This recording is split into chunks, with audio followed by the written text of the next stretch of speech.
On va passer du coup à la troisième et dernière table ronde de notre colloque, que nous avons intitulée « Militantisme et citoyenneté ». Alors pour questionner finalement la légitimité citoyenne des associations, de l'activisme ou du militantisme dans le débat de bioéthique. Alors pourquoi ce questionnement ? Ce questionnement, il a lieu parce qu'il y a différentes associations qui ont pu prendre part au débat de bioéthique, et puis ces interventions, pendant les débats ou auprès des politiques directement, elles ont pu faire part l'objet de critiques. Alors on a parlé par exemple de débats biaisés ou de lobbying des associations, là où finalement le temps des États généraux devait principalement être un temps ouvert à la société civile et au grand public. Donc on a dénoncé finalement quelque part une forme d'instrumentalisation du débat à des fins partisanes. Pour autant, on peut dire aussi que l'action associative dans le champ de la santé, elle s'est souvent inscrite dans l'horizon de valeurs éthiques, qu'il s'agisse de représentation des intérêts des patients face au monde médical, ou la défense justement de positionnement sur le plan de bioéthique. Donc dans une république démocratique qui défend la liberté d'expression et cherche à favoriser la participation de tous à chacun à ses choix politiques déterminants pour l'avenir, la démarche des associations, elle peut revêtir en ce sens une dimension tout à fait citoyenne. Donc pour débattre de cela, nous voulions inviter des militants associatifs pour qu'ils nous parlent de la façon dont ils conçoivent leurs actions et comment ils se situent sur le plan citoyen. Alors nous avons invité des représentants des associations qui ont pu prendre part au débat de bioéthique, que ce soit dans une approche plutôt conservatrice de la loi actuelle ou plus progressiste, pour bien éclairer le débat. Alors nous avions invité Madame Marie-France Spillmann, que je vais devoir excuser, parce qu'il représentait donc l'association Alliance Vita, je ne sais pas si vous la connaissez, et qui n'a pas eu finalement l'autorisation de son siège national pour venir à ce colloque, parce que les raisons, donc je vais vous les dire rapidement, qui ont pu être avancées, c'était qu'il craignait que ça n'alimente finalement des polémiques vis-à-vis de la place de l'Alliance Vita, et il considérait que ce n'était plus le temps de revenir sur les États généraux. Bon, nous avons également convié donc Alice Lamy, qui est bien présente, donc membre de l'association des parents gays et lesbiens de Franche-Comté. Et puis nous avions envie aussi d'inviter Monsieur Ganaï, Dominique Ganaï, qui est militant ACT UP, donc c'est une association de lutte contre le sida, et représentant des usagers au Corévi, ou Coré-VIH, c'est comme ça qu'on dit. Donc on connaît cette association qui a des actions assez militantes, et donc vous avez une bonne expérience et vous allez pouvoir nous en dire plus là-dessus.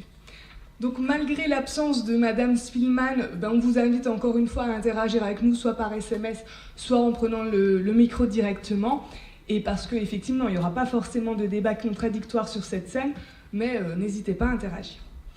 Donc peut-être avant de commencer, pour bien être au clair avec sur quoi on va discuter, j'aimerais que vous puissiez nous dire voilà, ce que militer veut dire quand on est militant associatif, et quelles sont les formes d'engagement associatif militant que vous avez pu prendre au cours des débats de bioéthique.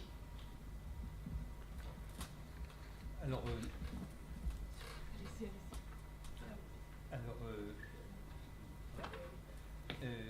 je pense que ce n'est pas forcément une association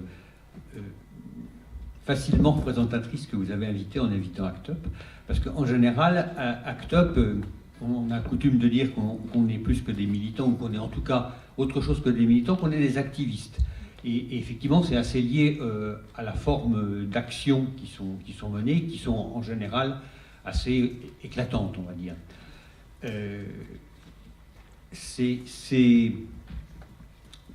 compliqué parce que pour moi, militer, ça s'inscrit dans une histoire qui a, pour moi, il n'y a pas que ACT UP, j'ai fait partie également longtemps de AID, mais avant tout, à travers le fait que c'est par le filtre d'une minorité, en l'occurrence souvent gays, et souvent parmi les gays, une partie des gays qui sont rejetés par leur séropositivité, donc c'est-à-dire un filtre qui arrive à des nombres très peu importants, mais qui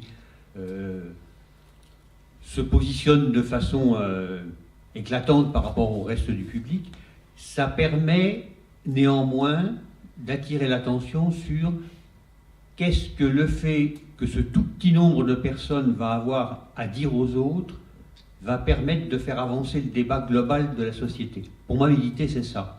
C'est-à-dire que c'est à travers ce qui me concerne, comment est-ce que je vais pouvoir transformer cet apport pour qu'il enrichisse l'ensemble de la société. Et quelque part, c'est aussi, je dirais, partir de moi-même pour enrichir le vivre ensemble. Alors moi, je vais souscrire tout à fait à ce qui vient d'être dit là par rapport à l'idée assez simple de dire, en fait, les associations, en tout cas la mienne, et j'imagine aussi la vôtre, enfin j'imagine, c'est plus ce que j'imagine, parlent de point de vue situé. C'est-à-dire qu'en fait, militer pour, là par exemple, comme moi, membre de la PGL, ça veut dire effectivement essayer de rendre visible une réalité qui est celle effectivement d'une minorité de personnes, mais effectivement afin de faire avancer derrière un projet de société qui est un projet de société global. Et finalement, ça marche un peu toujours de la même manière. C'est-à-dire que dans les années 70, il y avait un slogan que certaines reconnaîtront sans doute, qui était « Ne me libérez pas, je m'en charge ». Bon ben voilà, c'est un peu ça l'idée. Voilà. C'est cette idée que, alors en tout cas pour cette forme-là de militantisme, hein, qui est une forme parmi d'autres, enfin, je veux dire, il y a d'autres formes de militantisme, mais on part d'une réalité qu'on connaît parce qu'on la vit, donc c'est encore peut-être une autre forme d'expertise, qui cette fois-ci se joue pas de l'extérieur, mais qui se joue simplement de l'intérieur, qui est une expertise vécue. Voilà. J'ai une expérience d'une situation, j'ai une expérience parfois aiguë d'une situation, voilà, donc je peux en faire part. En ce sens, j'en sais quelque chose. Voilà. Et à partir de là, on peut partager cette expérience-là, on peut répondre à un certain nombre d'interrogations, et ça permet de manière plus globale de faire avancer un débat qui soit justement éclairé. Et pas sur du fantasme, qui ne soit pas sur des idées comme ça, effectivement, qu'on ne sait pas trop. Voilà, si on sait souvent d'où elles viennent, mais alors par contre, pourquoi elles y restent, on ne sait pas trop bien. Mais voilà, c'est ça qui serait intéressant en fait. C'est vraiment l'idée, pour moi ici, c'est de dire militer, c'est lutter à partir d'une situation donnée que je connais parce que je la vis. Dans ce cadre-là, en tout cas. Voilà. Ce que je peux peut-être ajouter en complément. Daniel Borghido tout à l'heure il faisait référence avec Aide, c'est que au départ en fait à partir d'une expérimentation qui se met en place avec une problématique qui émerge et en face de laquelle on ne sait pas comment répondre, eh bien une association ou des personnes réunies entre elles, parce qu'au départ elles n'étaient pas forcément de façon très organisée, essaie de répondre, expérimente, et ensuite regarde comment cette expérimentation, si elle marche, peut être transcrite, on va dire, dans le droit commun, de façon à pouvoir servir à tout le monde et faire évoluer la société, on va dire. Donc c'est la transformation sociale. Et quelles actions vous avez pu donc mener pour défendre vos convictions, vos intérêts, dans le débat de bioéthique, par exemple? Alors, pour la PGL, il n'y a pas à proprement parler d'action, en fait. Le réseau de la PGL, il agit à deux niveaux. Il agit vis-à-vis de ses adhérents, donc il s'agit pour eux d'accéder à des informations et d'accéder à du partage d'expériences. C'est-à-dire, là, je me sens isolée dans ma situation parce que, par exemple, je vais faire appel à une AMP en Belgique et j'ai besoin de savoir comment faire pour que ça se passe bien, comment certains autres couples ont pu raconter à leurs enfants l'histoire de leurs origines, etc. Donc, j'ai besoin de ce partage d'expérience parce que ça me permet... justement de réfléchir, d'être dans l'autocritique, de faire moins de bêtises, tout simplement. Voilà, de mieux agir. Ça, c'est la première chose. Donc là-dessus, ça n'a rien à voir avec les états généraux de bioéthique. Là, par contre, où ça pourrait avoir plus davantage de liens, c'est lorsqu'il s'agit d'éclairer, cette fois-ci, d'éventuels décideurs. Alors là, la PGL n'a pas, à proprement parler, participé aux états généraux de bioéthique. Elle a déjà été l'association auditionnée alors en tant qu'association familiale, voilà. Elle a été auditionnée là par exemple récemment par la mission de travail parlementaire. Donc elle est auditionnée régulièrement. Par contre, le problème des actions, j'ai envie de dire, c'est que les adhérents de la PGL, c'est des parents et futurs parents gays et lesbiens. Alors vous imaginez ce que ça veut dire dans un débat public où vous savez qu'il y a des gens qui considèrent que vous êtes quelque chose de grave qui arrive à la société, d'arriver et de dire, bah voilà, en fait, moi c'est moi, la chose grave, donc allez-y. Voilà. C'est très compliqué, ce sont des gens qui sont dans des situations déjà de vulnérabilité, etc. Donc en termes d'exposition, c'est pas si simple en fait. Voilà. Donc bon, moi je suis là, je tente le coup, on verra bien ce que ça donne. C'est aussi pour ça aussi que j'ai pris la responsabilité du relais Franche-Comté, c'était dans l'idée de pouvoir le faire, mais il n'y a pas d'action autre que simplement, effectivement, de la communication. Après, ça devient plus compliqué parce que ça demande aux gens une exposition qui, dans le contexte actuel, est beaucoup leur demander. Entre autres parce qu'il y a les enfants dans le jeu aussi. Voilà, parce qu'il ne faut pas croire que par rapport à cette question de la PMA, on parle souvent des enfants à venir, en fait. Comme si finalement, on parle au futur. Hein. Ces enfants qui naîtront, en fait, ils existent. Il y en a plein. Il y en a même plein qui sont adultes, majeurs, vaccinés depuis longtemps, qui sont déjà parents. En fait, voilà, Et donc, il y a des enfants qui aujourd'hui, par contre, ont 4 ans, 5 ans, 6 ans. Alors, si leurs parents se retrouvent dans le débat voilà, de la petite ville de province, bonjour, c'est nous, allons-y, ils prennent un sacré risque, quoi. Voilà. Donc, c'est pas si simple, en fait. Voilà. C'est un peu similaire pour nous. Par contre, ce qu'on peut peut-être remarquer, c'est que, par exemple, dans les militants de la lutte contre le sida, on en retrouve aussi beaucoup dans l'association du droit à mourir dans la dignité. Son président, je révèle aucun secret, mais son président le dit lui-même et s'en sert comme moyen de visibilité, est gay et séropositif. En l'occurrence, le droit à mourir dans la dignité, il n'a aucun lien direct avec le fait d'appartenir à une des communautés LGBT, gay, bi, lesbienne ou trans. Donc, moi, je me dis, pourquoi est-ce qu'on retrouve des personnes, enfin, quand je me dis pourquoi, je sais pourquoi, mais on retrouve des personnes qui sont dans ces mêmes mouvements qui tentent à faire évoluer la société. Je pense que c'est simplement parce que, en tant que faisant partie de minorité, on est peut-être de façon plus aiguë confronté à des difficultés qui permettent de réfléchir plus facilement à ces questions. Et voilà, il y a cet apport à l'ensemble de la société.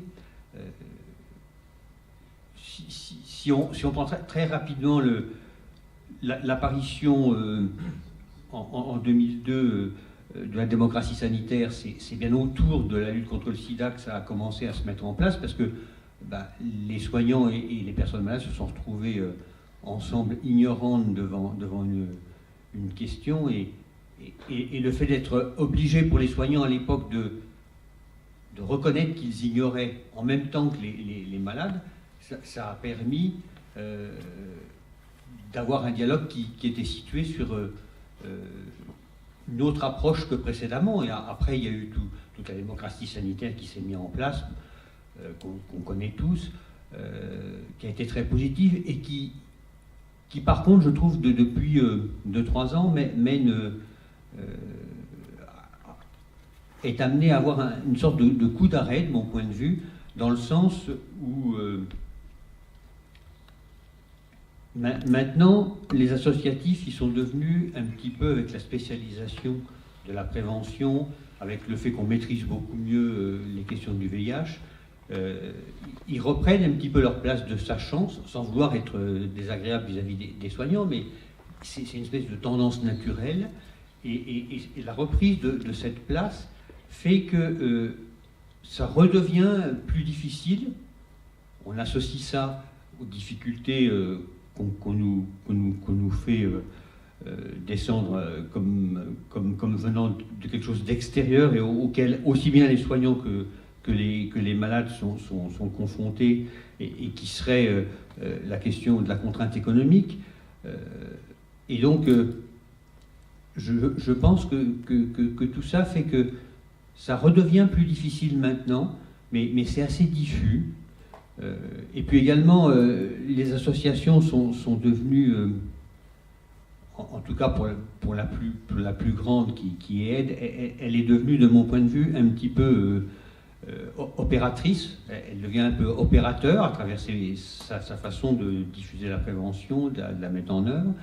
Et ça fait oublier un peu ce qui était ressorti, qui sont les patients experts.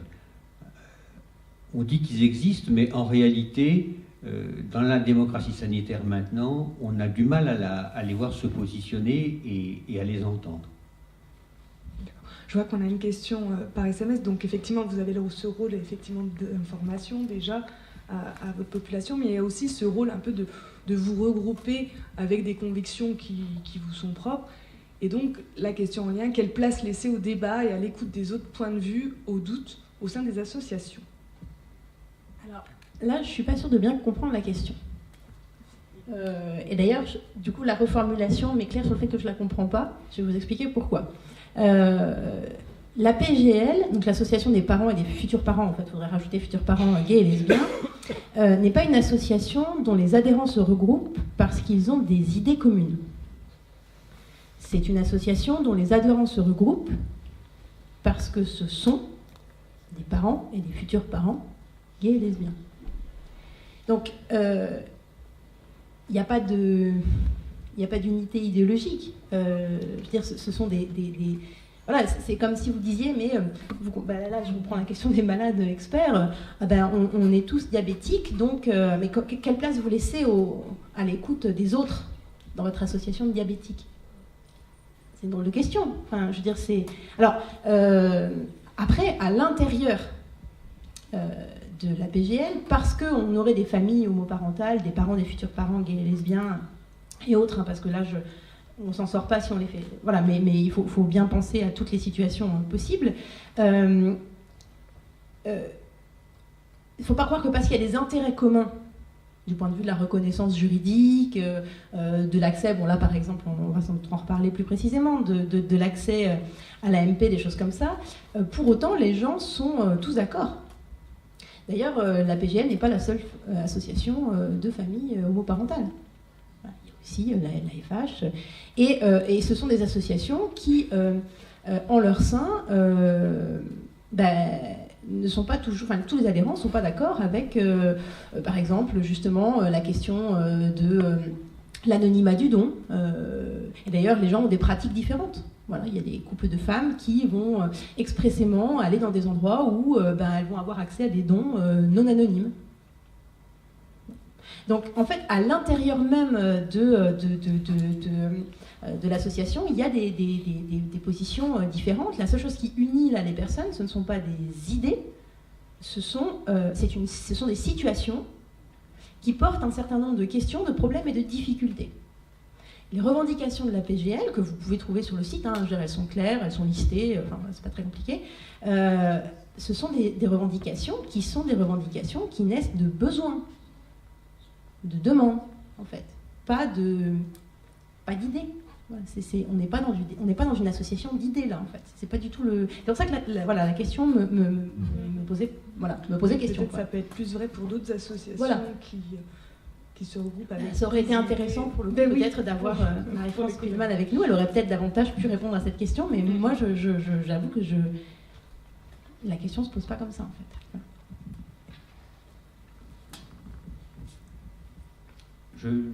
J'ai un petit peu de mal à répondre à cette question-là, également. Par contre, je pense qu'il y a des éléments qu'il faut qu'on prenne en compte pour voir comment est-ce qu'on est ressenti par la société en tant qu'associatif, pouvant parfois empêcher pour lesquels le lobbying serait trop important pour que les individus puissent être mieux écoutés. Je pense qu'il y a la pression de l'individualisme dans notre société qui est de plus en plus individualiste, qui a de plus en plus de difficultés à avoir le bien commun. On vient de l'évoquer avec la vaccination et toutes les questions de santé publique, c'est la même chose. Hein. Donc il y a cet élément-là, et puis il y a cet élément de pression de la contrainte économique qui, je pense, vient souvent polluer. Où il y a ce coup près, la réflexion éthique devient plus compliquée. Oui, alors là, sur la nouvelle question, c'est bien, parce que justement, il y a le mot que je voulais pouvoir travailler un petit peu aujourd'hui, qui est, voilà, le bel épouvantail, c'est le mot de lobby. Alors, il est super intéressant, ce mot, parce qu'en fait, quand on pose la question, le mot en lui-même, il fait frémir tout de suite, quoi. On pense, je sais pas, moi je pense à la fille de Brest, voilà, sur le scandale du Mediator, je pense à des choses très très très graves, et ça existe, voilà, pour le coup ça existe. Alors maintenant, on va se mettre un petit peu au clair. C'est quoi en fait un lobby ? Parce que c'est là que ça devient intéressant. Par exemple, bon, la PGL fait-elle du lobbying ? Alors, en fait, la réponse c'est pareil, hein, elle est sur le site. Voilà, elle est dans les statuts. Hein. La PGL, effectivement, dit qu'elle peut mener des interventions médiatiques ou de lobbying auprès des pouvoirs publics et privés. Ça fait partie de ses moyens d'action, c'est l'article 3 des statuts. Bon, donc, si c'était si grave que ça, peut-être qu'elle ne le dirait pas comme ça dans ses statuts. Qu'est-ce que ça veut dire que ça y soit ? Ça veut simplement dire que y a, et ça a été bien dit dans les autres tables rondes, par rapport à une décision politique, il y a des intérêts en jeu. Et pour que cette décision puisse être prise correctement, donc de manière éclairée, hein, en toute conscience, il faut que ces intérêts, on puisse les connaître de manière lucide. Voilà. Tout à l'heure, il y avait des parlementaires qui disaient « moi j'ai besoin de savoir, je ne sais pas forcément, j'ai besoin de renseignements, etc. » Une association comme la PGL, elle est là pour fournir ces renseignements. Simplement, en fait. Vous voulez savoir comment, par exemple, je ne sais pas moi, les familles font le récit de leurs origines aux enfants qui naissent d'AMP pour les couples de femmes, demandez-leur. Ils vous répondront, en fait. D'ailleurs, à vrai dire, ils répondent déjà. Voilà. Ils répondent déjà, des chercheurs en sciences sociales qui sont des chercheurs des thésards, même des gens qui font des masters, etc., peuvent contacter la PGL et dire, voilà, en fait, moi, je fais une enquête là-dessus. Un étudiant de M2 aujourd'hui à Besançon peut contacter le relais, l'antenne relais Franche-Comté et dire, voilà, moi, je fais mon master là-dessus. Est-ce que vous pourriez lancer une demande auprès de vos adhérents, adhérentes pour répondre à mes questions ? Voilà. Comment vivez-vous le fait que dans votre vie, dans votre enfance, etc., il n'y ait pas eu de parents de sexe masculin ? Posez-leur la question. C'est là, en fait, c'est à ça que ça sert, une association comme la PGL. Parce qu'en fait, les gens, ils vivent au quotidien, en fait. Voilà. Donc, en fait, une association comme la PGL, elle n'est là que pour... elle fournit une visibilité et elle veille au respect des droits de ses adhérents, et éventuellement, quand elle considère que ces droits sont mal reconnus, elle va essayer d'agir pour qu'ils soient mieux défendus. Voilà. Alors après, est-ce que ce sont des intérêts particuliers ? Oui, alors Rosa Parks, quand elle a lutté pour les droits civiques des Noirs, c'était aussi ses droits particuliers. Voilà. Parce que, oui, elle appartenait à la communauté noire. Oui. Et ça, on est tous d'accord aujourd'hui pour dire que ça a fait avancer plus que les droits des Noirs. Voilà, ça a fait avancer tout le monde. Donc, voilà, on en est là, je pense. Oui, moi je dirais que le lobby, de toute façon, il est toujours un droit particulier. À partir du moment où il est mis en œuvre pour rester au niveau du petit groupe auquel il s'adresse initialement, pour moi, il est négatif. À partir du moment où il y a un prolongement et qui sert à faire évoluer l'ensemble de la société, ça devient positif. Je pense que c'est là le... Donc, pour moi, c'est pas un gros mot. C'est un gros mot s'il reste replié sur lui-même et s'il cherche pas à ce qu'il réclame pour lui ça ait un prolongement beaucoup plus large après. Voilà.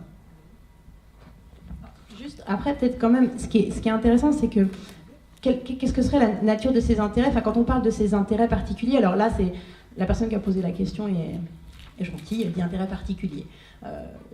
Souvent, on entend aussi intérêt communautaire. Voilà. Ce qui est intéressant là aussi, c'est qu'en fait, toute la question qui se pose, c'est est-ce que l'intérêt là, de ce groupe s'oppose à l'intérêt général? Bon, je pense que là, on vient de voir pourquoi c'était pas forcément une question très pertinente. Alors, il y a une autre question qui se pose, c'est quand il y a plusieurs conflits, quand il y a plusieurs intérêts en jeu, parfois c'est pas nécessairement un intérêt particulier par rapport à un intérêt général, parfois c'est deux intérêts dont l'un doit être considéré comme supérieur. Alors là, par exemple, en ce moment, ce qu'on entend beaucoup, c'est l'intérêt de l'enfant. Voilà. L'intérêt de l'enfant, est-ce que c'est pas ça qui serait finalement passé sous silence? Et à l'inverse, est-ce que c'est pas ça qui devrait être l'intérêt supérieur qui devrait prévaloir? Alors je pense que là, pour le coup, à la PGL, tout le monde sera d'accord. Et d'ailleurs, à vrai dire, c'est précisément ça que réclament les personnes, je pense. Voilà. C'est que, alors évidemment, pour les enfants qui sont pas encore nés, la question se pose un petit peu différemment, mais pour les enfants qui sont déjà nés, parfois grands, parfois capables de parler par eux-mêmes, et de dire quels sont leurs intérêts. D'ailleurs, vous savez, même un enfant de 4 ans, il sait dire ce qui est dans son intérêt des fois. Hein. Voilà. Quand est-ce qu'il a plus faim? Quand est-ce qu'il a faim? Bon. La seule chose, c'est simplement de pas faire comme si, voilà, encore une fois, on parlait abstraitement, voilà, d'intérêts dont on ne sait pas trop quels enfants. Alors parfois, les gens disent, je me souviens par exemple une fois, une dame qu'on avait rencontrée qui avait dit, qui était passée à la télévision après, qui avait été passée au journal régional, et elle disait ah non, mais nous, voilà, quand il s'agit de nos enfants, on devient des lionnes. Alors je dis mais c'est pas ses enfants, personne ne veut lui prendre ses enfants, personne ne veut toucher à ses enfants, ses enfants à elle, ils vont au restaurant avec elle, il n'y a pas de souci, personne ne veut lui enlever. Voilà, tout à l'heure il y avait le jeu, le no, le nous, voilà. Bon, et donc il faudrait arrêter peut-être simplement de croire que voilà, l'enfant c'est une entité abstraite. Il y a des enfants, et ces enfants, et parfois ils ont grandi, puis il y a plein de gens aussi qui côtoient ces enfants, en fait.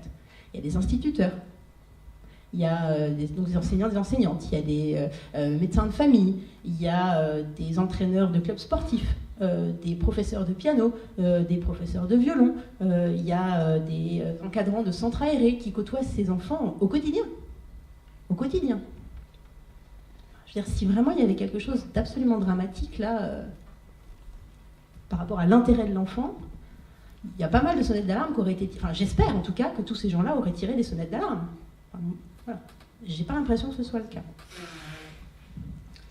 Pour prolonger ou rebondir un peu sur la question communautaire, je pense que si c'est dans le sens où ça permet une meilleure expression entre les personnes concernées par une même problématique, c'est l'aspect positif du communautaire, c'est-à-dire que les personnes se retrouvent à un moment précis mais délimité entre elles pour faciliter les échanges entre quelque chose qui les concerne de façon plus particulière que si on prend un public plus large.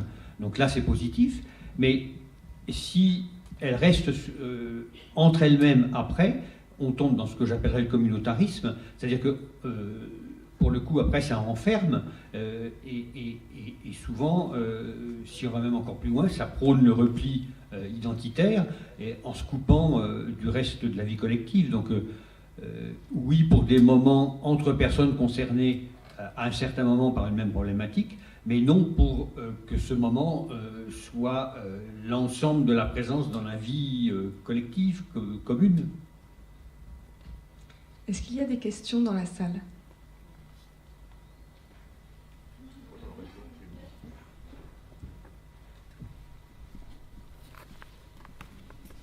Je suis donc maman d'un élève qui est au collège et j'ai vu passer une brève comme quoi il y avait une lutte contre l'homophobie et le principal c'est contenter de mettre un lien, aller voir HTTPS je ne sais quoi, Et justement, est-ce qu'il n'y aurait pas des associations militantes qui pourraient plutôt intervenir auprès des collégiens pour justement défendre la cause, la bonne cause. Parce que je trouve ça un petit peu limite de mettre une brève avec un lien internet. Voilà, c'est ce que je voulais dire. Concernant le système de l'éducation nationale en général, c'est assez complexe parce que sur les questions d'homophobie, on est contraint par le fait que chaque chef d'établissement fait ce qu'il veut dans son établissement et que même s'il y a des directives nationales ou même académiques, il n'est pas obligé de les appliquer. Donc c'est assez compliqué. Et puis effectivement, il y a une vague en ce moment d'actes homophobes et LGBT-phobes en général qui est assez inquiétante et devant laquelle moi je considère que nous, les associations LGBT, n'avons pas une réaction qui me semble à la hauteur de la gravité de ce qui se passe. C'est-à-dire qu'on n'est même pas capable de s'entendre entre nous pour avoir un mot d'ordre collectif. Donc, voilà, je suis très ennuyé parce que faudrait déjà qu'on s'entende entre nous, et c'est de moins en moins le cas. Donc ça me pose vraiment question. Je vais aller encore plus loin dans la réponse qui a été donnée. J'irai plus loin au sens où je pense que le constat est même encore pire. Au sens où à vrai dire, sauf effectivement, sauf direction et sauf hiérarchie rectorale particulièrement bien informée et d'accord pour assurer les arrières. Assurer les arrières, c'est répondre aux mails, aux appels, etc. des parents, notamment de tout le réseau Vigigender, etc. À moins d'avoir cette structure-là derrière, personne ne prendra le risque. Voilà. Personne ne prendra le risque parce que l'accusation immédiate qui va tomber, c'est celle de prosélytisme, de militantisme et d'idéologie. Voilà. Immédiatement. Je veux dire, même pour l'égalité entre filles et garçons, on a vu avec les ABCD de l'égalité, etc., la question s'est posée de la même manière. Donc le problème, c'est que voilà, les textes disent que l'école doit faire ça, mais en pratique, personne ne se risquera ni à enfin, il y en a qui se risqueraient bien à le faire, mais personne ne les soutiendra. Et quand il s'agira effectivement de répondre quand il y aura un problème potentiellement, ils sont tout seuls. Donc voilà. Après, les parents d'élèves, voilà, en tant que parents d'élèves, on entend que ceux qui effectivement appellent en disant c'est horrible, c'est dramatique. En tant que parent d'élèves, vous pouvez porter des revendications, vous pouvez envoyer des mails au proviseur, vous pouvez faire partie du conseil d'administration, faire passer des questions diverses, vous pouvez faire tout un tas de choses. Là, pour le coup, si les parents d'élèves se mobilisent, ça a d'un coup une autre portée parce que ça crée une demande à laquelle l'institution ne peut plus ne pas répondre. Peut-être, je casse un peu l'ambiance, peut-être je nous ramène un peu au sujet. Parce que moi je ne doute pas là où je me situe de la place des associations militantes pour accompagner, voire générer des évolutions sociales ou sociétales. Ça me semble une évidence. D'ailleurs, vos propos vont dans ce sens. Il y a une nécessité absolue des associations militantes. Mais peut-être qu'une des questions qu'on voulait soulever là, je nous ramène au débat dans le champ des états généraux de la bioéthique. Une question qui se pose, c'est est-ce qu'on peut à la fois être militant et être dans un débat où ce qui est au cœur du débat, c'est l'incertitude. J'entends par là qu'être militant, c'est avoir des convictions, voire des certitudes. J'entends que ces certitudes et ces convictions sont pour partie et souvent justifiées et que défendre ces convictions est un enjeu, à mon avis, pour une association militante. Mais je nous ramène encore une fois dans le débat, je le dis, puisque nous avons vécu, Armand Dirand le présentait rapidement ce matin, alors malheureusement la table ronde et semi-ronde. Mais ce qui est important pour nous, c'est aussi d'interroger les limites du militantisme dans la place du débat sur des questions où précisément investir la dimension incertaine est centrale. Nous avons eu cette expérience que je rappelle rapidement d'associations qui tentaient de, comment dirais-je, monopoliser le débat, qui est une des possibilités d'empêcher celui-là. Donc je voudrais avoir votre avis, même si j'ai bien entendu, et on en a un peu discuté, je vois bien qu'on ne se situe pas, enfin vos associations ne se situent pas dans ce champ spécifiquement, mais néanmoins je pense qu'on peut avoir votre avis sur cette question. Moi j'ai l'impression qu'en fait ce qui pose problème pour moi dans la position des associations, c'est quand elles se font passer pour ce qu'elles ne sont pas. Et notamment quand elles ne disent pas d'où elles parlent et au nom de quoi les gens parlent. Pour la PGL, c'est pas compliqué, encore une fois, c'est très clair. L'association a pour objet la défense des intérêts matériels et moraux des familles homoparentales, parents et futurs parents homosexuels et enfants de ces familles. Mais au-delà même de votre propre association. Non, mais c'est clair. Après, si vous regardez sur d'autres sites, j'aurais bien aimé justement avoir des explications, c'est très dommage, c'est beaucoup plus vague. Je peux vous le dire, parce que du coup je l'avais imprimé, parce que moi ça m'intéressait quand même de voir. Pour Alliance Vita, ses 2 missions principales, l'aide aux personnes confrontées aux épreuves de la vie, la sensibilisation du public et des décideurs à la protection de la vie humaine. Alors moi, ça, pour moi, c'est très très vague. C'est très très vague. C'est ce qu'on disait ce matin. Voilà, les experts en humanité. C'est quoi la vie humaine? Ça veut dire quoi protéger la vie humaine? Moi, je ne comprends pas ce que ça veut dire. Pour moi, c'est terriblement vague. Ça, c'est le premier truc. C'est cette espèce de truc très général. Voilà. Donc, pour moi, quand une association se positionne, non pas en disant « je parle d'un point de vue situé sur lequel j'ai des informations à apporter », et potentiellement je suis porteuse de revendications, déjà il y a quelque chose qui va pas dans la place dans le débat. Pour moi déjà elle est, voilà, en tout cas pour ce genre de questions là, déjà il y a quelque chose qui pose souci. L'autre truc c'est quand les gens avancent masqués. Sur le site de l'Alliance Vita, par exemple, vous ne trouvez... Alors, ça m'embête un peu de faire un procès d'intention sans personne pour répondre. Je suis très ennuyée de ça. J'aurais vraiment aimé pouvoir poser des questions, demander des choses.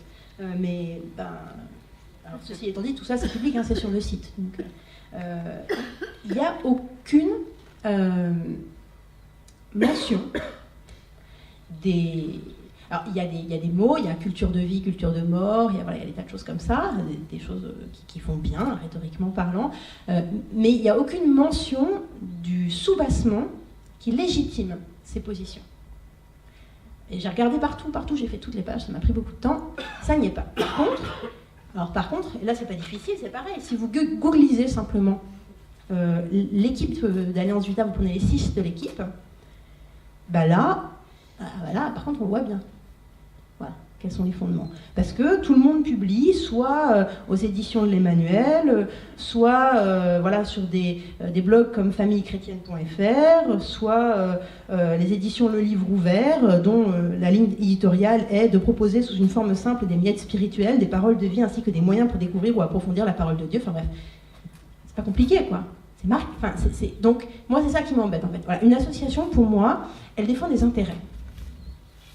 En tout cas, pour les associations, pour ces questions-là, c'est comme ça que ça se passe. Donc, elle ne peut être pertinente et légitime qu'à partir du moment où les intérêts qui sont défendus sont clairs. Voilà. On sait qui défend quoi, au nom de quoi, et de qui. Voilà. Quand on commence à parler au nom de quelqu'un d'autre, on ne sait pas trop bien qui c'est, au nom de valeurs qu'on ne voudrait pas trop dire, là, ça commence à devenir embêtant.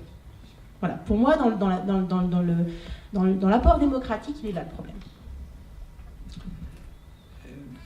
Pour répondre à votre question, je dirais que militantisme et incertitude, je pense que c'est possible, mais que quelque part, ça entraîne une certaine schizophrénie. Pour illustrer ce que je dis, je prendrais le cas où j'ai eu à participer c'était pas pour ACT UP, c'était pour la fédération national des associations LGBT, qui est le pendant de l'Inter sur Paris, sur l'ensemble du reste de la France.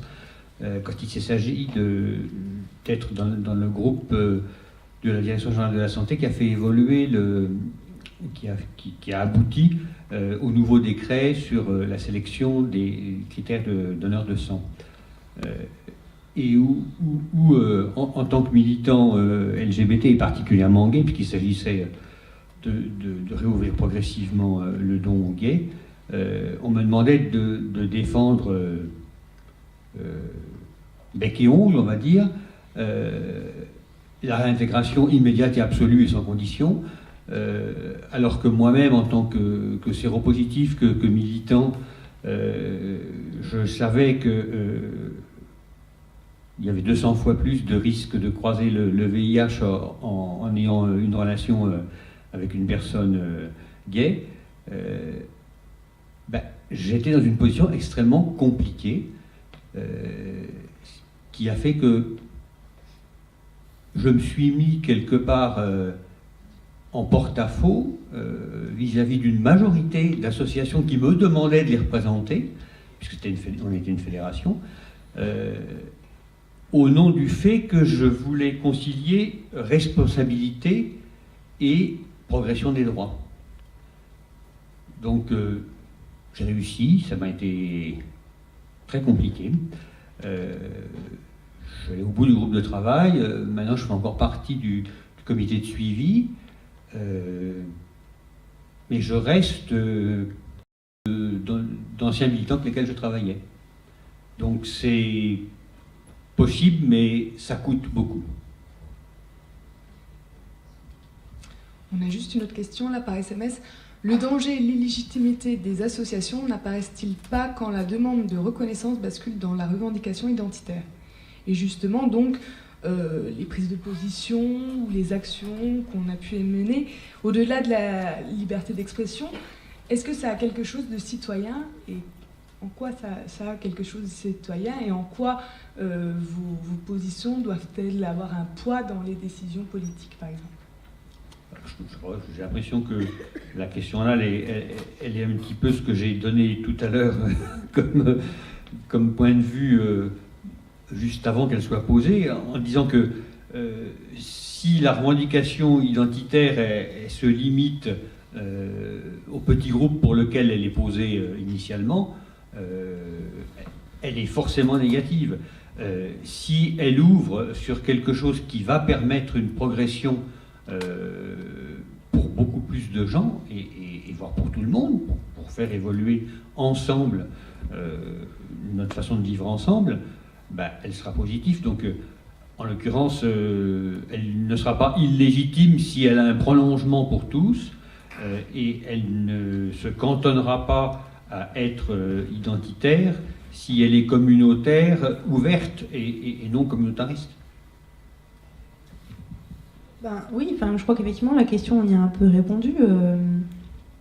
Alors en fait l'idée de revendication identitaire, ce serait cette idée que finalement on revient à cette question de d'intérêt particulier qui serait illégitime. Mais des intérêts particuliers ne sont illégitimes qu'à partir du moment où ils constituent des privilèges qu'on octroie à certains aux dépens d'autres personnes. À partir de ce moment-là, on peut dire on n'est plus dans l'intérêt général, mais on est dans un intérêt particulier, et c'est pas ça qui devrait primer. J'ai pas l'impression que la manière dont se pose la question dans les états généraux de bioéthique est là alors la revendication identitaire, si je reprends les connotations qui vont avec, j'imagine que c'est la revendication identitaire des personnes homosexuelles, parce que je pense pas que ça. Je suis pas sûre qu'il y ait une revendication identitaire des femmes célibataires, en tout cas qui soit pointée du doigt. Donc je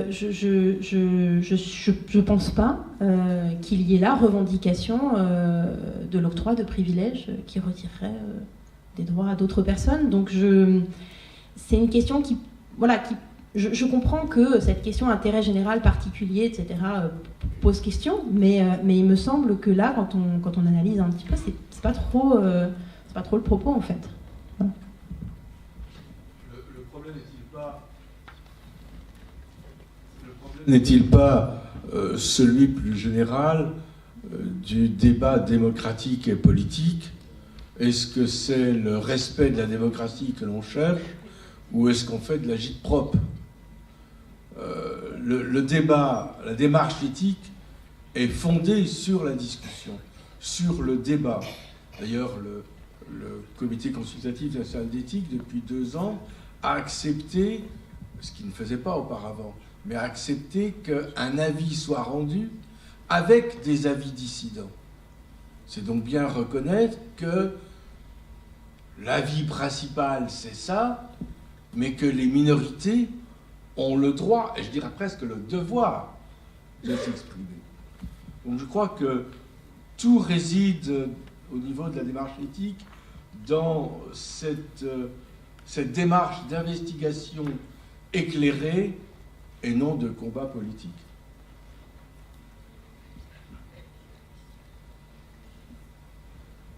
Alors, moi, c'est pareil, là, je vois pas trop bien, je suis pas sûre de voir bien la frontière entre réflexion éclairée, alors ce que vous avez appelé agit-prop, alors c'est pareil, là, j'aimerais bien savoir ce que vous incluez, en fait, comme type d'action là-dedans, parce que... voilà, je sais par exemple, le fait de venir dans un débat et d'empêcher le débat en affirmant 5 fois, 6 fois de suite les mêmes points de vue que tout le monde connaît, mais dans le seul but, non pas d'expliquer son point de vue, mais d'empêcher le débat. Parce que c'est justement, c'est difficile de savoir, donc si c'est ça, effectivement, si l'objectif est d'empêcher le débat, ça n'a aucune pertinence, effectivement, là, clairement. Par contre, il y a des formes pour le coup, de coups de poing, j'ai envie de dire, en termes de communication, qui sont pertinents dans la mesure où en fait, ils secouent un peu le cocotier, quoi. Et ils forcent un peu les gens à ouvrir les yeux à des moments où, justement, ils laissent un peu la réflexion s'endormir. Alors, ce matin, on parlait de la mouche du coche, etc. Des fois, il faut une sacrée mouche, quoi, pour réveiller un petit peu, effectivement, les gens. Donc, dans ces moments-là, ça peut être intéressant. Après, ça dépend vraiment du type de réalité. Voilà. Moi, je pense qu'effectivement, tant que l'idée, c'est de dire, l'objectif, c'est de favoriser une prise de conscience, et à terme, de donner des informations qui permettent de réfléchir, alors là, pour moi, on est dans le rôle, effectivement, démocratique que peut jouer une association. À partir du moment où l'objectif, c'est monopoliser, court-circuiter, faire taire... oui, non, là, effectivement, ça commence à devenir problématique. Et c'est dommage. Voilà. Oui, mais l'objet de la table ronde, c'est la légitimité citoyenne des associations dans le débat bioéthique. Oui. Hein, et pas dans le débat politique. Après, dans le débat bioéthique, oui, mais comment vous situez? C'est ça le problème, c'est que dans le débat bioéthique, ça veut dire quoi? Ça veut dire à quel moment? Parce que vous avez vu, il y a plein de modalités, en fait, de consultation. Voilà. Il y a des modalités dans lesquelles certaines associations peuvent s'engager parce qu'elles vont être consultées. À d'autres moments, elles ne le seront pas. Et il y a des modalités, voilà, comme les débats publics, où certaines associations, effectivement, vont se mobiliser et potentiellement monopoliser l'espace, la parole, etc. Et où d'autres associations, à l'inverse, comme pour le coup la mienne, vont moins se mobiliser, en tout cas pas de cette manière-là, pas dans cette visibilité-là, parce que c'est trop dangereux. Voilà. Donc là, on n'est pas dans la même, on n'est pas dans la même gestion du rapport à l'espace de débat, quoi. Voilà, et puis les gens le savent très bien. Enfin, je veux dire, tous les gens qui aujourd'hui militent à la PGL sont des gens qui ont, pour la plupart, vécu les manifs de 2012-2013. C'est bon, quoi. Ils savent effectivement, ils savent ce qu'ils risquent, quoi. Donc, on comprend qu'ils soient frileux. Voilà, et que du coup, ils soient moins visibles. Voilà. Donc c'est vrai que ça laisse la place aux autres, mais bon, en même temps, on fait ce qu'on peut, quoi. Ouais, je pense qu'un nouveau droit pour une minorité qui ne retire rien à ceux qui ne font pas partie de cette minorité, il ne peut pas être qualifié d'illégitime. Il le serait s'il retirait à certains pour offrir à d'autres. Et si on n'accepte pas ça, je pense qu'à ce moment-là, on est dans une position qui est dogmatique. Et et je suis désolé de revenir dessus, mais je considère qu'aujourd'hui, l'absence de l'Alliance Vita, en tout cas l'empêchement par son instance nationale de participer, elle relève plus de la position dogmatique que de l'envie de débattre, parce que justement, sinon elle serait là, et je ne pense pas qu'on se serait écharpé, on aurait confronté des points de vue, il me semble que ça aurait été enrichissant pour tout le monde. Donc je pense qu'effectivement, quand il y a soit cette posture que vous venez de décrire, qui est de venir dans un débat et de ressasser, pour empêcher d'autres de s'exprimer et le débat de s'enrichir, ou bien faire la politique de la chaise vide, on n'est plus dans le débat et dans la progression, on est dans le dogme, et on est dans le refus de ceux qui ne sont pas là sont dans le refus de se questionner sur les limites de l'application dogmatique de leur position, qui quelque part leur fait sûrement peur. Bon, malheureusement, effectivement, on n'a pas pu débattre de ce pourquoi on voulait vraiment sur la citoyenneté, etc., parce que vos associations ne sont pas forcément militantes et dans des actions très coup de poing. Elles sont militantes. Mais voilà, pas comme on le pensait. Je vous propose donc... Ah, une petite question. C'est quoi vos priorités en ce moment? Quelles sont les choses que quelles sont les 2 ou 3 priorités pour vous actuellement par rapport aux parents gays ou lesbiens? Alors, à ceux qui existent déjà ou à ceux qui voudraient le devenir? Les deux, qu'importe. Parce que c'est 2 choses très... Ça dépend de ce que... Par rapport à ceux qui le sont déjà, je crois que la question a déjà été... Enfin, dans un certain sens, on y a déjà répondu tout à l'heure. C'est toute une question... Là, on n'est plus du tout dans les lois de bioéthique, pour le coup. Ça n'a rien à voir. On est vraiment sur la lutte contre l'homophobie, contre... Voilà. Ça c'est... Oui, mais les enfants, quand est-ce qu'ils souffrent? Et les parents, quand est-ce qu'ils souffrent? Quand on leur fait savoir que leur famille, parce que les parents sont homosexuels, pose un problème. Donc, c'est pas homophobie nécessairement au sens, au sens restreint du terme. Hein. Alors, si on voulait être un petit peu technicien sur le plan conceptuel, on dirait que c'est de l'hétérosexisme. Bon, mais ça commence à devenir un peu plus compliqué. En fait, c'est cette idée, voilà, juste expliquer aux gens qu'il n'y a pas de discrimination à faire. Voilà. Juste travailler là-dessus. Ça, c'est pour les parents qui existent déjà. Pour les autres, c'est simplement leur ouvrir, là pour les couples de femmes, puisque c'est ça qui est en jeu dans les états généraux de bioéthique, là maintenant. Pour les couples de femmes, c'est simplement qu'elles aient accès aux techniques médicales d'AMP, comme les couples hétérosexuels actuels. Voilà. Dans les mêmes conditions, avec les mêmes conditions de remboursement, avec... Voilà. Et pour les couples d'hommes? Alors ça, c'est encore une autre question. Alors, c'est pas les états généraux de la bioéthique. En tout cas, la question n'a pas été posée là. Ça ne fait pas partie des éventualités de révision de la loi. Après, si vous me questionnez sur le positionnement de la PGL sur la gestation pour autrui, là, il y a une position qui, pour le coup... Alors, il y a une position et il y a des dissensions. Il y a une position qui est le refus que quoi que ce soit se passe de manière justement non éthique, hein, avec une marchandisation du corps, avec l'idée qu'effectivement on marchandiserait le don de gestation dans des conditions qui feraient que la personne qui fait ce don, qui porte l'enfant pendant 9 mois, finalement serait effectivement malmenée dans sa dignité. Alors maintenant, le fait est que si je reprends ce que je disais tout à l'heure, c'est pas à moi de décider. C'est pas à moi de décider ce que la femme qui accepte ça ou ne l'accepte pas considère comme digne ou pas digne. C'est ce que je disais tout à l'heure. Voilà. Faut pas parler au nom de voilà, au nom des autres, c'est toujours un petit peu compliqué. Donc la position de la PGL, c'est l'ouverture d'une réflexion sur les conditions de possibilité d'une GPA éthique. Voilà.